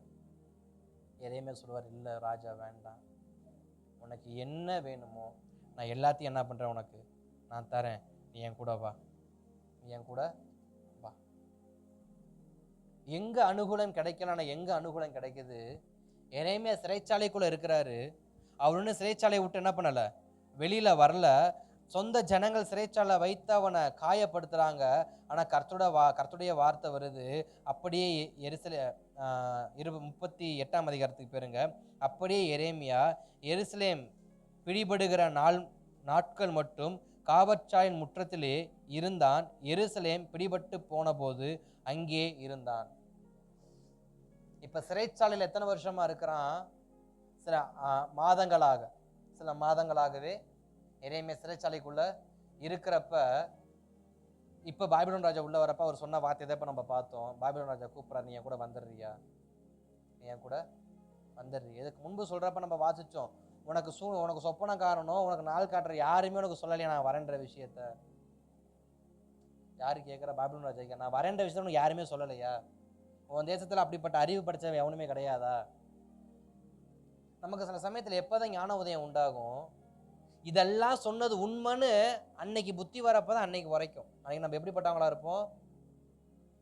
2 கையும் கட்டப்பட்டவர்களாக இருப்போம். இப்ப கேட்கிறான், ராஜா கேட்கிறான், நான் வருவேன்னு சொல்றதுக்கு உங்ககிட்ட ஒருத்தையும் கூட இல்லையா? பாபிலோன் தேசத்துல நான் கண்ட சொப்பனத்தை எனக்கு அறிவிப்பதற்கு ஒருவர் கூடவா பாபிலோன் தேசத்துல இல்ல? எல்லா தலையும் வெட்டுன்னு சொல்லி யார் போட்ட ரூல்ஸ்? நேபுகாத்நேச்சர் போட்டார். இப்ப அதே பாபிலோன் ராஜா கேட்கிறாரு, நான் வரேன்னு சொல்ல உனக்கு ஒருத்தையும் கூடவா இல்லை? தேவன் கேட்பாரு, நான் அன்னைக்கே உனக்கு சொன்னேன், நீ தான் கேட்கல. நாம் அநேக நேரத்துல எப்ப உணர்வடைகிறோம்? 2 கைகளும் கட்டப்பட்டு சிறையின் வாழ்க்கைக்கு போகும்போதுதான் நமக்கு என்ன வருதுகிறது? ஆமா, அன்னைக்கே சொன்னாங்க, அந்த எரேமியா அன்னைக்கே சொன்னான், அந்த ஊழியக்காரர் அன்னைக்கே சொன்னாரு, நான் தான் கேட்கல. இப்ப பாபிலோன் ராஜா வந்து கேட்கிறாரு. 6வது வசனத்தை வாசிக்கிறேன். 39ஆம் அதிகாரம், எரேமியா 39ஆம் அதிகாரம் 6வது வசனம். பின்பு பாபிலோன் ராஜா ரிப்லாவிலே சிதேக்கியாவின் குமாரரை அவன் கண்களுக்கு முன்பாக வெட்டுவித்து யூதா பிரபுக்கள் அனைவரையும் பாபிலோன் ராஜா வெட்டினான். அப்படியே சிதேக்கியாவுடைய கண்களை அப்படியே வரும்போது 10வது வசனத்துல வரப்ப, காவர் சேனாதிபதியாகிய நெபுசாராத் ஒன்றுமில்லை ஏழைகளின் சிலரை யூத தேசத்திலே வைத்து அவர்களுக்கு அந்நாளிலே திராட்சை தோட்டங்களையும் வயல் நிலங்களையும் கொடுத்தான். ஆனாலும் எரேமியாவை குறித்து பாபிலோன் ராஜாவாகிய நேபுகாத்நேச்சார் காவர் சேனாதிபதியாகிய நேபுசாரானை நோக்கி, நீ அவனை அழைத்தனுப்பி அவனுக்கு ஒரு பொல்லாப்பும் செய்யாமல் அவனுக்கு பத்திரமாய் பார்த்து அவன் உன்னோடே சொல்லுகிறபடியெல்லாம் அவனை நடத்து என்று. யாருக்கு எப்படிப்பட்ட கட்டளை கொடுக்குறாங்க? நேபுகாத்நேச்சர் யாரு? பாபிலோன் தேசத்து ராஜா. காவர் சேனாதிபதி யாரு? அவரும் பாபிலோன் ராஜ்யத்தை சேர்ந்த ஒரு மனுஷன் தான். ஆனா பாபிலோன் ராஜ்யத்தை சேர்ந்த ஒரு காவர் சேனாதிபதி யாருடைய கட்டளையை கேட்கணுமா? இஸ்ரவேல் ஜனத்தில் அடிமையாய் இருக்கிற சிறைச்சாலை கூட்டத்தில் இருக்கிற ஒருவனுடைய வார்த்தையை யாரு கேட்கணுமா? காவர் சேனாதிபதி கேட்கணுமா? ஒரு வார்டன் ஜெயிலில் இருக்கக்கூடிய அக்யூஸ்டுடைய பேச்சு கேட்கணும்னு சொல்லி ஒரு சூப்பரண்ட் சொன்ன எந்த வார்டனாவது ஒத்துக்குவாங்களா? எந்த ஜெயில் வார்டனாவது ஒரு அக்யூஸ் சொல்லுகிற வார்த்தைய கேட்கணும்னு சொல்லி ஒரு சூப்பரண்ட் ஐஜி வந்து சொன்னார்னா யாராவது ஒத்துக்குவாங்களா? யாரா இந்த ஆளுக்கு அவனுக்கு ஏதாவது லிங்க் இருக்கும் போல, கூட்டுக்களவாணிங்க போல இருக்கு, அந்த ஆளுக்கு திருடிதான் இருந்தாலும் உள்ள வந்து மாயிட்டான் போல இருக்குன்னு சொல்லிட்டு என்ன பண்ணுவாங்க? பேச்சோர். ஆனா இங்க காவர் சேனாதிபதிக்கு ஒரு வார்த்தை நேபுகாத்நேச்சர் கொடுக்கிறாரு, எரேமியா சொல்லுகிறபடி அவனை நடத்து. அவன் சொல்ற மாதிரியே அவனை நடத்து. அவனுக்கு விரோதமா நீ எதுவும் என்ன பண்ணாத, செய்யாத. ஏன் தெரியுமா? பொல்லாப்பு வந்தாலும் பொல்லாப்பு வருதுன்னு உண்மையை சொன்னான் பார்த்தீங்களா? அந்த சத்தியத்துக்காக. நம்முடைய வாழ்க்கையில ஆசீர்வாதத்தை மாத்திரம் சொல்லும்படி கர்த்தர் நம்மளை என்னைக்குமே அழைக்கல. ஆசீர்வாதம் வருது, கர்த்தர் உன்னை ஆசீர்வதிப்பார், கர்த்தர் உனக்கு வேலை கொடுப்பார், கர்த்தர் உனக்கு சம்பளத்தில் இன்க்ரிமெண்ட் கொடுப்பாரு, கர்த்தர் நீ கையிட்டு செய்கிற வேலையில் உன்னை தூக்கி நிப்பாட்டிடுவாரு, அப்படின்லாம் இல்லை. நீ ஒழுங்கா வேலை செய்யணும், கீழே போட்டுருவார்னு சொல்லணும். நீ ஒழுங்கா உண்மையா இல்லைன்னா நீ எத்தனை அடி உயரத்தில் இருந்தாலும் பொத்துன்னு என்ன பண்ணிடுவாரு, கீழே போட்டுருவாருங்கிற விஷயத்தையும் சொல்லணும். யோசியா நாட்கள்ல இருந்து சிதைக்கியா காலம் வரைக்கும் எரேமியா தீர்க்கதரிசனம் வரைச்சுக்கிட்டே இருக்கிறாரு. பாபிலோன் ராஜ்யம் வரப்போறான், பாபிலோன் வரப்போறான், பாபிலோன் வரப்போறான், பாபிலோன் வரப்போறான், மனந்திரும்புன்னு புலம்புறாரு. இந்த மனந்திரும்ப பிரசங்கத்தை நம்ம நாளைக்கு என்ன பண்ணுவோம், கொஞ்சம் நம்ம தியானிப்போம், இன்னைக்கு டைம் இல்லை. இப்ப எரேமியா இந்த அளவுக்கு என்ன பண்றாரு? சத்தியத்துக்காக, கர்த்தருடைய வார்த்தைக்காக நின்றதுனால ஆசீர்வாதத்தையும் சொன்னார். ஏன்னா எரேமியா புத்தகத்தில் ஆசீர்வாதமும் இருக்கு, கர்த்தருடைய கடினமான வார்த்தைகளும் இருக்கு. ரெண்டையுமே எரேமியா சொல்றார். இப்ப பாபிலோன் ராஜாக்கு என்ன தெரிகிறது? இவன் கர்த்தருடைய ஊழியக்காரன், இவன் கர்த்தருடைய ஊழியக்காரன். நான் உண்மையான சத்தியத்தை பின்பற்றக்கூடியவனாய் இருந்தால் எனக்கு முன்பாக சத்ருவே வந்து நின்றாலும் இவன் தேவனுடைய பிள்ளை என்று அறிந்து என்னை மட்டாய் தண்டிக்க, என்னை நடத்துவதற்கு என் தேவன் அவனுக்கு என்ன பண்ணுவார்? அதிகாரம் கொடுப்பார். யோசேப்புக்கு கிருபை கிடைக்க என்ன காரணம்? சாத்ராக் மேஷாக் ஆபேத்நேகோ தானியேலுக்கு கிருபை கிடைக்க என்ன காரணம்? என்ன காரணம்? அவர்கள் சத்தியத்தின் பட்சத்தில் நின்றதே காரணம், அவர்கள் வசனத்தில் நின்றதே காரணம். இன்றைக்கு நாம் வேலை செய்கிற இடமோ, நம்ம படிக்கிற இடமோ, நம்முடைய உறவுகளோ, நம்முடைய சபையோ, நம்முடைய கிராமமோ, நம்முடைய நகரமோ, பட்டணமோ, எந்த இடத்துக்கு போனாலும் நாம் இருக்கிற இடத்தை ஆளுகை செய்யக்கூடிய, அது துன்மார்க்கனாக இருந்தாலும் சரி, அது நன்மை செய்கிற மனிதர்களாக இருந்தாலும் சரி, நான் யாருக்கும் அஞ்சாமல் எனக்கு கொடுக்கப்பட்ட கர்த்தருடைய வார்த்தையின்படியே நான் வாழுவேன் என்றால் என்னையே தேவன் அடையாளப்படுத்தி காட்டுவார். இவன் கர்த்தருடைய ஊழியக்காரன், இவன் தேவனுடைய பிள்ளை, இவனுக்கு விரோதமா எதுவும் செய்யாது. ஜெயிலில் இருக்கிற அத்தனை பேருக்கும் ஏதோ சொன்னாரு, ஆனா சொல்றாரு பாபிலோன் ராஜா, அவனுக்கு மாத்திரம், ஆகிலும் எரேமியாவுக்கு மாத்திரம். எரேமியா அங்கதான் இருக்காரு, ஜெயில தான் இருக்காரு. எரேமியாவுடைய தீர்க்க தரிசன வார்த்தை யார் யாருக்கு சொல்லியிருக்கா? சொந்த ஜனம் கேட்கல. சொந்த நாட்டுல சொந்த ஜனங்களுக்கு சொன்ன தீர்க்க தரிசனம் சொந்த ஜனம் கேட்கலன்னு யாரு கேட்டிருக்கா? பக்கத்து தேசத்து ராஜா கேட்டிருக்கா. நான் சொல்லுகிற சத்தியம் என் ஜனத்துக்கு பிரயோஜனப்படுதோ இல்லையோ, இன்னொரு ஜனத்துக்கு என்ன பண்ணுது? பிரயோஜனப்படுகிறது என்பதை எரேமியா அன்னைக்கு உணர்ந்தான். ஏன் கர்த்தர் நீ பேச வச்சுக்கிட்டே இருந்தார்? கேட்கலான்னா கம்முனு ஏன் பேச நீ துன்புறுத்தினார் ஆண்டவர் அப்படின்னா, டேய் இந்த பேச்சு இஸ்ரவேல் ஜனங்கள் கேட்கலனால இன்னொருத்தர் என்ன பண்றான்? பாபிலோன் ராஜா தேசத்தை முற்றுகை போட்டப்ப பாபிலோன் ராஜ்யத்தில் இருக்கக்கூடிய ஆட்கள் வந்து இஸ்ரவேல் ராஜ்யத்தை வேவு பார்க்கும் பொழுது எரேமியா சொன்ன ஒவ்வொரு தீர்க்கதரிசன வசனத்தையும் பாபிலோன் ராஜ்யத்தை சேர்ந்த ஒரு பிரஜை என்ன பண்றான்? ஒரு ஒற்றன் கேட்டுக்கொண்டு போய் சொல்றான், அங்க ஒருத்தன் தீர்க்கதரிசனம் சொல்லிட்டு இருக்கிறான், அவன் இங்க நடக்கிறது போற அங்க உண்மையா என்ன பண்றான்? சொல்லிக்கிட்டு இருக்கிறான். ஆனா அங்க மத்த பேர் இருக்கிறாங்க, பொய்யா சொல்லிட்டு ஒரு கூட்டம் என்ன பண்ணுது? தெரியுது. நான் உண்மையா இருப்பேன்னா என் உண்மையை கவனிக்க தேவன் சத்ருவுக்கும் என்ன பண்ணுவார்?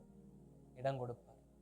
அந்த சத்ருவும் என்னை நோக்கி வரும் பொழுது என் உண்மைக்கு தக்க பலனாக என்னை மட்டாய் தண்டித்து, தண்டிப்பு கூட கிடையாது, நான் சொல்றபடிதான் அவங்க என்னை என்ன பண்ணுவாங்க? நடத்துவாங்க. இப்போ நம்முடைய வாழ்க்கையில நாம் தேவனுடைய சமூகத்துக்கு எவ்வளவாய் முக்கியத்துவம் கொடுக்கிறோமோ அவ்வளவாய் தேவன் நம்மை நடத்துகிறவராக இருக்கிறார். அப்படியே காபர் சேனாதிபதியாகிய நேபுசாரான், ரிப்ராஸ், அப்படி எல்லாரும் வருவாங்க. எரேமியா காவல் சாலையில் முற்றுகையிலிருந்து வரவழைத்து அவனை வெளியே விட்டு அழைத்து கொண்டு போகும்படி அவனுக்கு சாப்பானுடைய குமாரனாகிய அகிக்காமின் மகனாகிய கெதலியாவின் இடத்தில் ஒப்புவித்தார்கள். அப்படியே அவன் ஜனத்துக்குள்ளே தங்கியிருந்தான். இதுவும் அல்லாமல், இது மாத்திரமல்ல, எரேமியா இன்னும் காவற்சாலையின் முற்றத்திலே அடைக்கப்பட்டிருக்கையில் அவனுக்கு கர்த்தரால் உண்டான வசனம், நீ போய் எத்தியோப்பியன் ஆகிய அப்படிங்கிற அந்த வசனத்தெல்லாம் சொல்லிட்டு வரப்ப மறுபடியும் ராஜா கேட்பாரு, நீ என் கூட இருக்கியா, இல்லை உனக்கு பிடிச்ச இடத்துல என்ன பண்ண போய் இருந்துக்க. நமக்கு அநேக அனுகூலங்கள் வருவதற்கு எதுவே காரணமாக மாறுகிறது? கர்த்தருடைய வசனத்துக்கு நிற்பதே காரணமாக மாறுகிறது. அல்லேலூயா. அப்ப புலம்பலும் சீர்படுத்துதலும் நீதியான புலம்பலும் எதற்காக? என்னை காப்பாற்றுவதற்காக. எரேமியாவுடைய நீதியான புலம்பல் பார்த்தோம், எரேமியாவை திரும்ப சீர்படுத்துவதை பார்த்தோம். இது இரண்டும் எரேமியாவுடைய வாழ்க்கையில் எதற்கு தேவன் வைத்தார்னா, எரேமியாவை காப்பாற்றுவதற்காக. அந்த வார்த்தைக்கு எரேமியா உண்மையா இருந்திருந்தால் ஒவ்வொரு முறையும் எரேமியாவின் புலம்பலுக்கு தேவன் எரேமியாவை என்ன பண்றாரு? சாந்தப்படுத்துறாரு. நீ ஓட ஜாக்கிரதையா இரு, நீ நடக்க ஜாக்கிரதையா இரு, நீ திரும்பு, நான் உன்னை சீர்படுத்துறேன், நீ உனக்கு சொன்ன வாக்குத்தத்தத்தை நீ நினைவு கூர்ந்து பாரு, உன்னை மேற்கொள்ள யார், நீ வெண்கல அலங்கமா இருக்கிற, உன்னை யாராலும் என்ன பண்ண முடியாது? மேற்கொள்ள முடியாது. வருவாங்க, ஆனா மேற்கொள்ள மாட்டாங்க. வருவாங்க, முட்டி முட்டி பார்ப்பாங்க, அப்புறமா போயிடுவாங்க. நீ அவங்களுக்கெல்லாம் பயந்துக்கிட்டு எனக்கு செய்ய வேண்டிய என் ஊழியத்தை நிறைவேற்றாமல் போவாயானால் உனக்கு நெருக்கடி வரும் பொழுது அந்த நெருக்கடியில் நீ காப்பாற்றப்படாமல் போவதற்கு உன்னுடைய அஜாக்கிரதைய காரணமாக மாறுகிறது. அநேக நெருக்கடி வேளையில் நாம் காப்பாற்றப்படாமல் போவதற்கு காரணம் என்னன்னா, நமக்கு கொடுக்கப்பட்ட சில உண்மையான நேரங்கள்ல நாம அஜாக்கிரதை இருந்ததுனால நாம நெருக்கடிப்படுகிற வேலையில நாம் காப்பாற்றப்பட முடியாமல் போகிறோம். எரேமியா நினைச்சு பார்த்துருக்க மாட்டார்ல, பாபிலோன் ராஜா நமக்கு இப்படி ஒரு சலுகை கொடுப்பான் அப்படின்னு. நம்ம என்னைக்காவது நினைச்சிருப்போமா?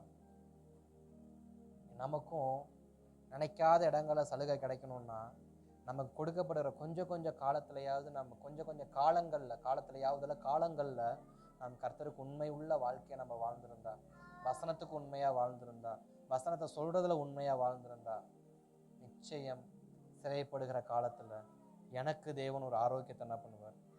தருவார். அல்லேலூயா.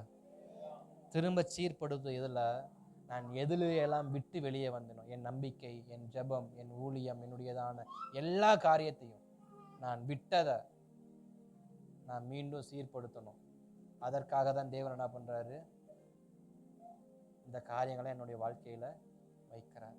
அல்லேலூயா, ஸ்தோத்திரம். அப்ப புலம்பல் நல்லதா கெட்டதா? புலம்பல் உள்ள வாழ்க்கை நல்லதா கெட்டதா? மீடியமா உள்ளதா? சரி. நீதியின் புலம்பல் நல்லதா கெட்டதா? நல்லது. கர்த்தர் நல்லவர். தலைப்போட சொல்ல வச்சாங்க. நீதியின் புலம்பல் நல்லது. தேவன் நம்மளை சீர்படுத்துறது நல்லதா கெட்டதா? வஸ்திரத்துக்கு நேரம் சீர்படுத்துறது நல்லதா கெட்டதா? இதெல்லாம் எதற்காக? அந்த நீதியான வாழ்க்கை, கொடுக்கப்பட்ட சத்திய வாழ்க்கையில நிக்கணும்னு சொல்லி என்னை கட்டாயப்படுத்துறது எதற்காக? எனக்கு ஒரு சிறையிருப்பு வரும், அதில் நான் சந்தோஷமா இருக்கிறதுக்கு. அல்லேலூயா. எனக்கு ஒரு வசனம் ஞாபகம் வருது, எனக்கு சரியா இருப்பிடம் தரல. உலகம் எல்லாம் அழுகும், நீ மட்டும் என்ன பண்ணுவ? நகைப்பீர்.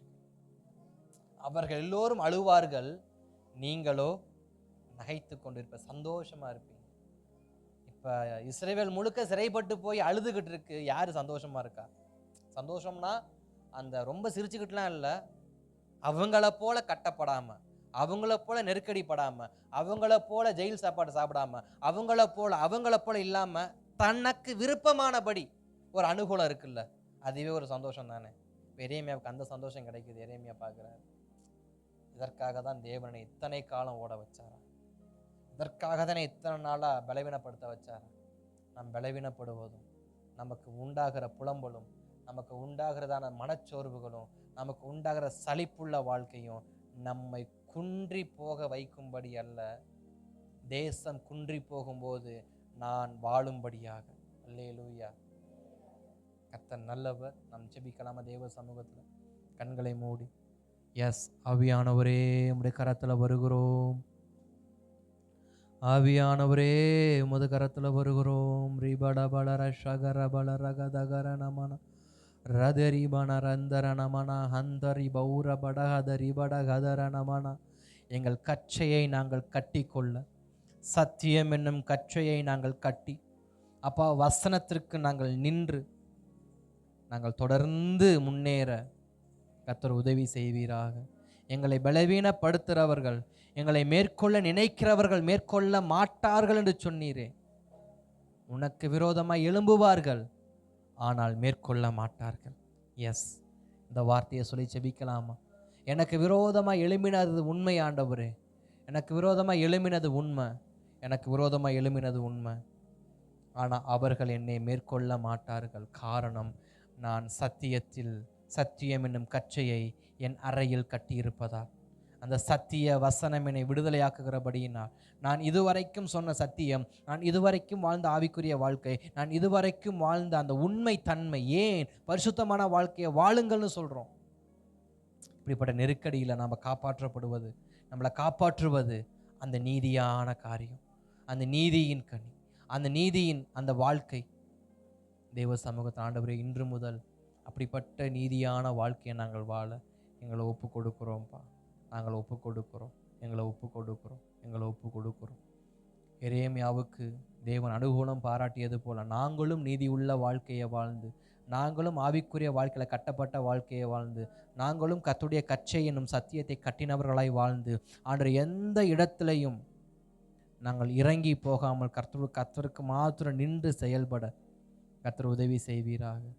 அன்றைக்கு பாபிலோன் வரும், ஒரு நாள் பாபிலோன் வரும், ஒரு நாள் உலகம் ஆக்கினைக்கு நேராக தள்ளப்படும், ஒரு நாள் இந்த உலகம் அழிவுக்கு நேராக போகும். அன்றைக்கு பஞ்ச காலத்தில் எலியாவை போஷித்தவர், பஞ்ச காலத்தில் சாரிபாத்தை போஷித்தவர், ஸ்தோத்திரம். அந்த அடிமைப்பட்ட காலத்தில் எரேமியாவை காப்பாற்றினவர். என் வாழ்க்கையிலையும் அப்படிப்பட்ட ஒன்று வரும். அன்றைக்கு என்னையை காப்பாற்றுவது இந்த சத்தியமான வாழ்க்கை, இந்த பரிசுத்தமான வாழ்க்கை, இந்த கட்டப்பட்ட வாழ்க்கை. நான் மீண்டும் கட்டப்பட விரும்புகிறேன்ப்பா. நான் மீண்டும் ஆதி நாட்களில் இருந்தது போல கட்டப்பட விரும்புகிறேன்ப்பா. என்னை கட்டுவிப்பீராக, என்னை கட்டுவிப்பீராக, என்னை கட்டுவிப்பீராக. இயேசுவின் நாமத்தில் நல்ல பிதாவே, ஆமேன். என் ஆத்மாவே கர்த்தரை ஸ்தோத்திரி, முழுவலுமே பரிசுத்த நாமத்தை ஸ்தோத்திரி. என் ஆத்மாவே கர்த்தரை ஸ்தோத்திரி, கர்த்தர் செய்த சகல உபகாரங்களையும் மறவாதே. ஆமேன், ஆமேன், ஆமேன்.